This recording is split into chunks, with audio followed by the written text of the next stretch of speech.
Howdy guys, welcome to the channel. I'm Don. This is Rockin' the Country, where I react to non-pop country music and also an occasional autobiographical, semi-autobiographical, or documentary type thing. And this probably falls in the quasi-documentary thing. It's a gift request from Renee Mooberry. So Renee, thank you for this gift and this request. And it's Amy Grant and Vince Gill tell their 25-year love story. So we're going to hear about that. Originally, Renee had asked me to do Ed Bruce's The Last Cowboy song, which I had done 4 years ago. But Renee wanted it from a channel that had, imagery from back in the day and such, but it was in a format that was unusable or unreadable. Why, I'm not sure. It's happened a couple times. It's very rare that happens when someone else uploads something to YouTube, but it was uploaded 18 years ago. So I'm not quite sure how all that technical stuff works, but I tried doing workarounds and stuff, and I couldn't get that one to go. So anyway, we're going to find out about Amy Grant and Vince Gill. Alrighty, here we go. I remember one time, I really remember this because I wrote it down, but I was like, I feel like you understand me. I feel like you, when I'm thinking something, you know how to finish my thoughts. I feel like you totally get me. And he said, I think you're giving me more credit than I deserve. I don't know that I do all that. I welcome you, Amy, however you are, I welcome you. There you go. I hadn't said thank you yet. Thank you.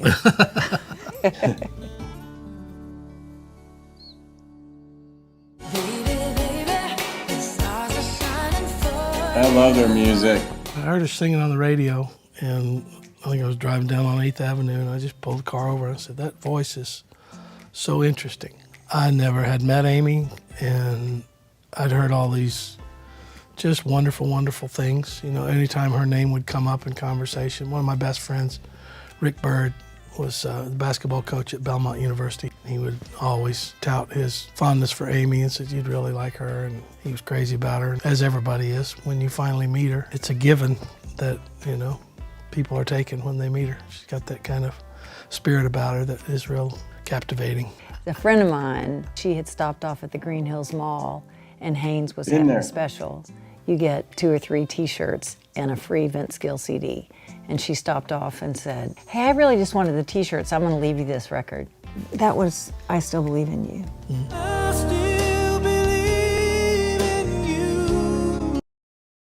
All right, I gotta pause because I have been to the Green Hills Mall numerous times, and I live up in Jersey, but when I go down to visit my friends in Franklin and Nashville and such, of course, Green Hills Mall is up, I think it's right on Hillsborough Pike. Randall Fryer might know if you see this, Randall, but also Belmont University. I've been to it, and a friend of mine, she went there, younger friend. She's the daughter of friends of mine, but she's also a friend. She's old enough in that regard. And Brittany went to Belmont, and so I visited with her once or twice, and she showed me around. It's a very beautiful school. I put it in, and same thing, I was so compelled by his voice. And I mean, I had a little jam box, and I would move that from room to room.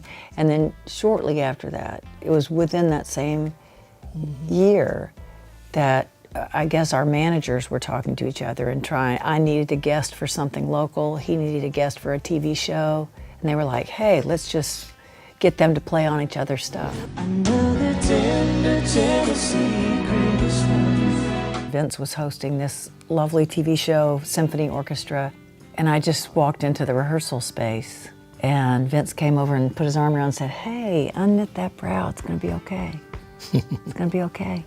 And I guess I was just trying to get a lay of the land. Yeah, and I remember saying, wow, thank you for saying that. I just remember the smile. That's all I can remember. And truth be told, we invited Amy because it was a Christmas show, and we knew that she had a pretty big following in that world. We said we could use the ratings. We could use the help. You just needed a chick singer. Yeah, pretty much. Yeah. But it was a staggering smile that stopped me. I'd never seen a smile quite like that. I was writing songs with my buddy of mine, Pete, and he said, what do you want to write about today? And I said, let's write a song about Amy Grant's smile. He said, do you even know her? I said, not very well. but she sure got a great smile. Whenever You Come Around, it's the song that came from just the innocence and beauty of that smile. You smile, that's mine. The world turned Much younger and slimmer Vince. We were going to try to write a song for that project. And I said, well, kind of like, what else are you working on? He said, this is what Pete Wasner and I wrote the other day. And he played that song, and all I could think of was, God, lucky girl. I think I said, would you play that one more time? And now it's so weird, like the two of us just kind of dancing around, just the obvious energy that was immediate from the beginning. I look back on that month of 1993, that last month, and it was just like, it was not anything that we orchestrated. It was like life orchestrated, that we kept crossing paths. Whenever there's a divorce, nobody just rides off into the sunset. You know, Vince had a family, he and Janice and their daughter Jenny. I was married to Gary Chapman. We had 3 kids. And I think the energy was palpable to all of us. And we tried to be so respectful. I mean, life is full of all kinds of mysteries. And I'm not saying any of us did it all wrong or all right. What we've experienced is just so much grace and forgiveness for each other and for our first families and our second families. What was painful was most people assumed the worst of us. Yeah. And that was not fair, and it was incorrect. And you couldn't go back and undo what people said and what people thought and all that. It makes me sweat thinking about those years. Well, Those were some of long course years. it should. We didn't go try to convince people that were negative towards us that they shouldn't be, or vice versa. Try to convince people that were positive towards us that they shouldn't be either. But to me, there was a real beauty in the most beautiful truth of that connection. I surmised that half the people don't really care and the other half only pretend to care. Because once there's another story, everybody goes barking up that tree. You know, everybody kind of just slides on by and moves along. That's why, like, if you're going through a divorce, I know when I went through my divorce, like, as painful as it was and as all-consuming as it is when you're just going through all those mental and emotional and physical, it's all-encompassing challenges. I realized quite a while into mine where I was still feeling for a long time the pain, before the divorce itself was even finalized, in the early stages, that other people have their lives. Like, my life, they care about me, family and friends, but as soon as they hang up the phone with me, hearing about, my woes and angst and talking about that stuff, they're onto their stuff. They have kids, they've got problems of their own, they have their dental appointments to go to as well. And so it's just, it's not so much that others become background noise, but people really are focused on the immediacy of their own lives. And what Vince just said there is so true, that once people are on to the next story, whoever he's referring to, it could be the people in the media, they're on to something else. It's interesting now, 30 years later, but 25 years of us being married together, that words are kind. They're not bitter and mean-spirited and hateful. And it's human nature, in a way, to assume the worst. Think it was orchestrated and da-da-da-da. Couldn't have been further from the truth. Vince kind of created a natural space around us that was not ever for public consumption. I mean, I think I'm the same person all the time, but I don't know that I had ever had such an open invitation just to show up, like however I was. We don't work together that much. We do the Christmas shows together, a little recording here and there, but we also had enough of our life under our belts that we knew we didn't want to be all of a sudden Donnie and Marie or Sonny and Cher or whatever. Yeah. There was no point in that. The worlds were very different and all that. So we just gave each other the grace to be what we've always been. She made a point one time. She says, when our heads butt when we work together, it's because we're both used to getting our way. And that was really profound. When I'm working, I do whatever song I want, sing whatever song I want, in whatever key I want and whatever set list I want. And she does the same thing, and we get together, and sometimes we kind of can not see eye to eye on how things should go. So you just, once again, I'd rather be kind than be right, and I think she would too, because that's what she has going for her. It's a common kindness that I've never seen. She sees remarkably only the best in people. I could have a tendency to put the knife in somebody a little bit and twist it and speak my mind like that, but she won't do it. And it's been good for me to not hear somebody always just go along with what you might say and think or this or that. And it's been really helpful to me to be a kinder old soul. That's good introspection. I went to see the cardiologist because I was winded going upstairs, which is no surprise. But I went to see the cardiologist, and we went through all these tests. And Amy's with me, and we sit down with all the paperwork and all this stuff. And he said, I can't believe I'm saying this, but your heart is fantastic. You're just fat and out of shape. And I said, well, no kidding, Doc. You're a genius. And then he turned to Amy, he said, I really want to see you. And she said, I feel great. He said, I'm sure you do, but your family has had a lot of history with heart issues, and I think it'd be wise to see you. And they found a abnormality from birth that he said would be catastrophic at some point. Even then, there were times where we could go to the hospital. I couldn't be there for the surgery, and that was tough. And, it's just one thing after another, and, it just was, every now and then it's your turn in the barrel, and what was beautiful was after she had her heart surgery and I came in the room and I saw her, she was still out from the anesthesia, and I saw her, and it was just the most beautiful, peaceful thing on her face. I said, she's fine. And with everything that she had to face, she just did it with kindness and grace, and okay, we'll get through this one, then we'll get through that one, and she's pretty strong. I did have a bike accident, and everything got really simplified for me.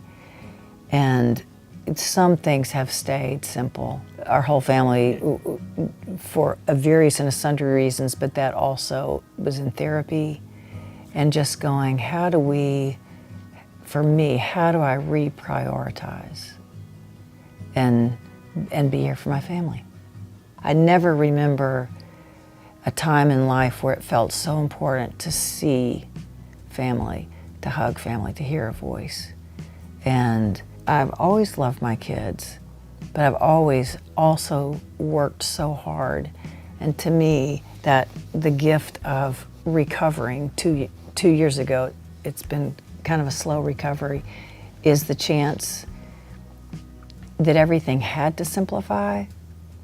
And I felt like, especially with my daughters, I was able to say to them, no matter how much I have loved you, work was always the priority because so many people depended on it. And now the invitation to know them as adults and to be known by them as adults makes me reprioritize my time. Those priorities, that's exactly what I do in my life coaching, where I set the stage for you to see the stage, so to speak. And what she's saying here is just spot on. Like, you just need some space, some time, some new approaches so that you can see how you want to prioritize things. I love hearing people say things with this sort of recognition. I like these interviews. Vince is obviously a very bright, introspective guy. I mean, just hearing him talk. And I love hearing other people talk, but I love hearing people who have certain insight, because when you see them as performers or actors, actresses, athletes, you don't necessarily think, I mean, we kind of compartmentalize them as well into that world. And in that world, they fit some kind of mold.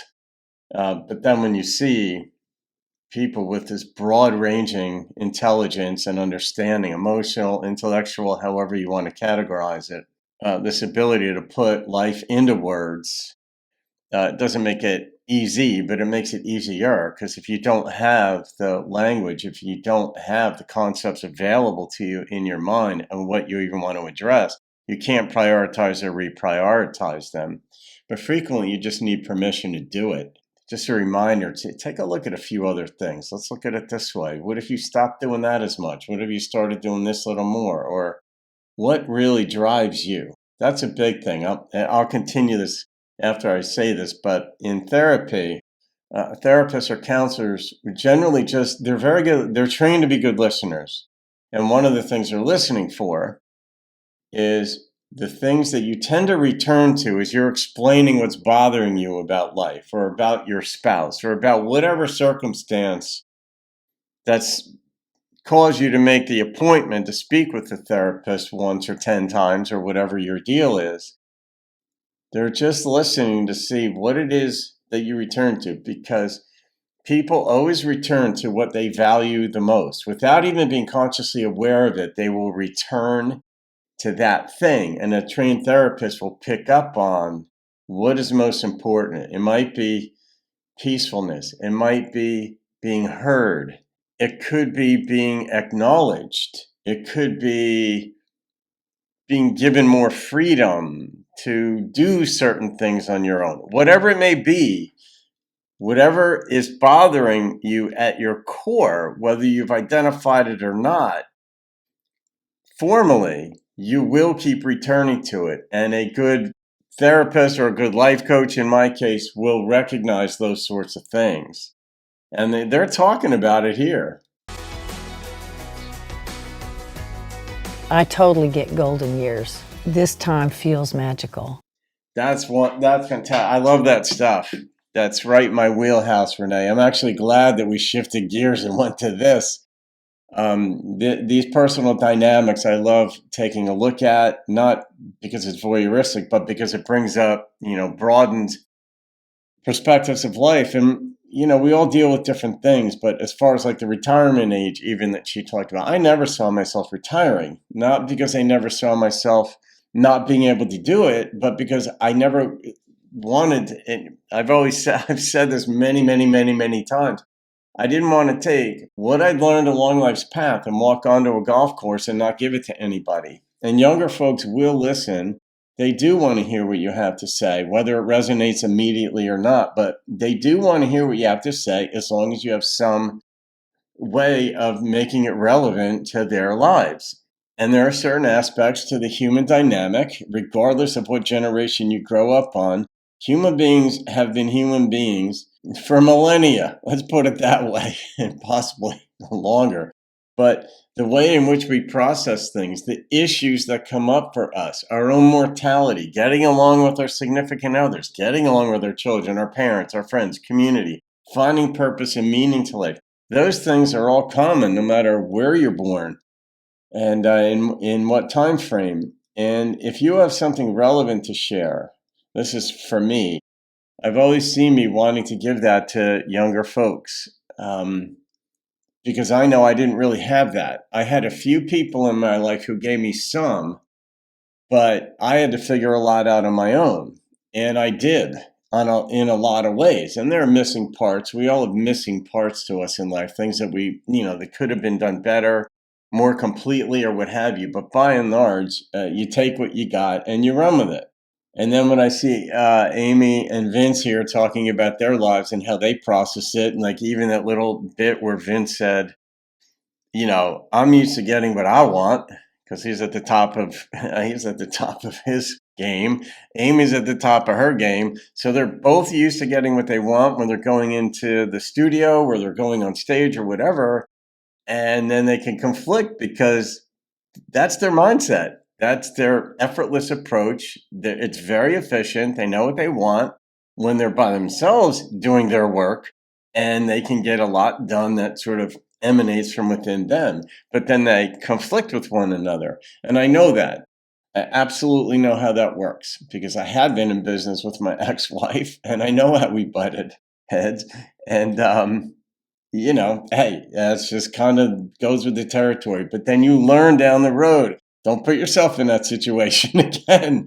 Just don't. When you know something is fraught with danger or potential danger, don't tempt it again. So they stay apart, and that works. So, all right, I'm going to leave it at that, guys. Documentary? Yeah, why not? And it's not really a documentary per se, but it's it's a pseudo documentary, but it's still going in the documentary playlist. All right, guys, you can thank Renee Mooberry for that one. I love this stuff. Have a great day. See you on another video and keep rocking the country. And I needed a guest for something local. He needed a guest for a TV show. And they were like, hey, let's just get them to play on each other's stuff.